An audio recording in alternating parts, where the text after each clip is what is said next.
श्रवण कुमार नाम का एक गरीब किसान अपनी पत्नी प्रभा के साथ रहता था। उनके पास एक छोटा सा खेत था जिसमें खेती करके उनका गुजर बसर हो जाता था। एक दिन श्रवण कुमार ने अपनी पत्नी से कहा, मैं जितनी मेहनत अपने खेत में करता हूँ उससे जो अनाज पैदा होता है उससे हमारी गुजर बसर नहीं हो पाती है।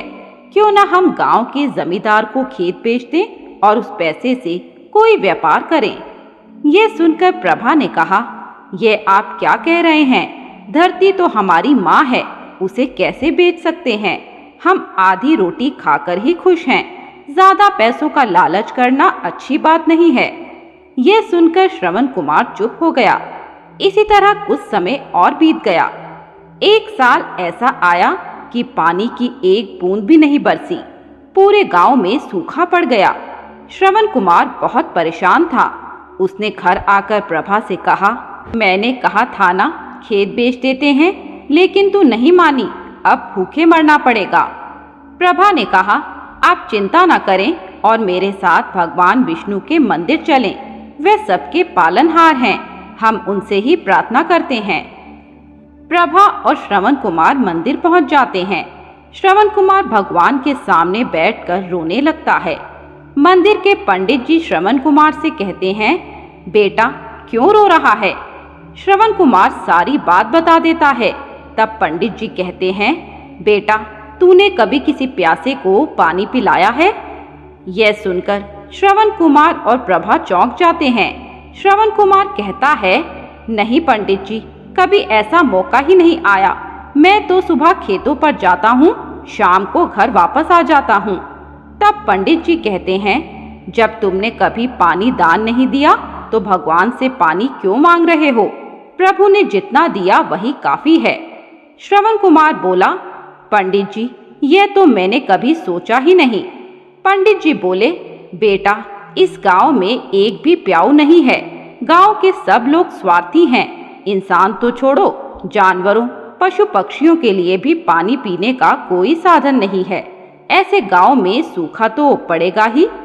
तब प्रभा ने श्रवण कुमार से कहा, हम तो पहले ही पाप के भागी हैं और आप ऐसे में धरती माता को बेचने की बात कर रहे थे, जिसका कर्ज हम 7 जन्म तक नहीं उतार सकते। श्रवण कुमार ने पंडित जी से पूछा, पंडित जी इसका क्या उपाय है? मेरे पास इतने पैसे नहीं हैं कि मैं प्याऊ लगवा पाऊं। तब पंडित जी ने कहा, अभी केवल अपने कर्मों के लिए भगवान विष्णु से माफी मांगो। यदि वे प्रसन्न हो गए तो धरती की प्यास भी बुझ जाएगी। आज से 3 दिन बाद निर्जला एकादशी है। तुम दोनों आज से ही निर्जला व्रत करो और दिन रात भगवान विष्णु का क्षमा याचना मंत्र का उच्चारण करो।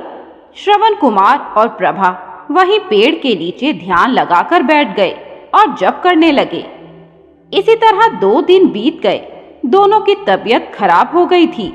तीसरे दिन श्रवण कुमार ने कहा, लगता है आज व्रत पूरा नहीं हो पाएगा। भगवान हमें माफ नहीं करेंगे। आज तो प्राण ही छूट जाएंगे। यह सुनकर प्रभा रोने लगी और बोली, हे प्रभु, यदि प्राण लेने हैं तो मेरे ले लीजिए, लेकिन मेरे पति को जीवित रखिए। कुछ देर बाद श्रवण कुमार ने देखा घने काले बादल आ गए और बारिश शुरू हो गई। वर्षा का जल उनके मुख में गया और उनका व्रत पूरा हुआ। उसके बाद श्रवण कुमार के पूरे खेत में बहुत अच्छी फसल हुई, जिसे बेचकर उसने सबसे पहले एक प्याऊ बनवाई। हे भगवान विष्णु, जो भी निर्जला एकादशी का व्रत करे उनकी मनोकामना पूरी करना। किसी गांव में हरिया नाम का एक किसान अपनी पत्नी पुष्पा के साथ रहता था। हरिया के पास गांव में कुछ जमीन थी, जिस पर वह खेती करके गुजर बसर कर रहा था। एक बार गांव में बारिश नहीं हुई, सारे खेत सूख गए। तब हरिया को परेशान देखकर उसकी पत्नी ने गांव की एक बुढ़िया को अपनी परेशानी बताई। तब उन्होंने कहा, तुम इस बार निर्जला एकादशी के दिन निर्जला व्रत रखना, पानी भी नहीं पीना।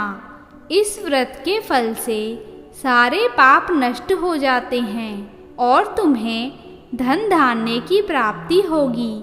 साथ ही तुम्हारी सारी परेशानियों का अंत हो जाएगा।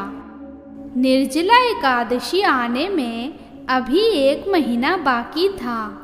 घर पर कुछ खाने को नहीं था। इसी उलझन में हरिया बीमार पड़ गया। पुष्पा उसकी देखभाल भी करती, साथ ही वह गांव में जाकर मजदूरी करती जिससे गुजारा हो सके। चिंता करने के कारण हरिया की तबीयत दिन प्रतिदिन खराब होती जा रही थी। इसी बीच निर्जला एकादशी का व्रत आया। पुष्पा ने सुबह जल्दी उठकर घर का सारा काम किया और भगवान विष्णु की पूजा की। वह मजदूरी करने चली गई। उस दिन गर्मी व धूप ज़्यादा थी। मजदूरी करते करते दोपहर तक उसकी तबीयत खराब होने लगी। धूप में मेहनत का काम, साथ ही निर्जला व्रत होने के कारण उसे चक्कर आ गए और वह बेहोश होकर गिर पड़ी।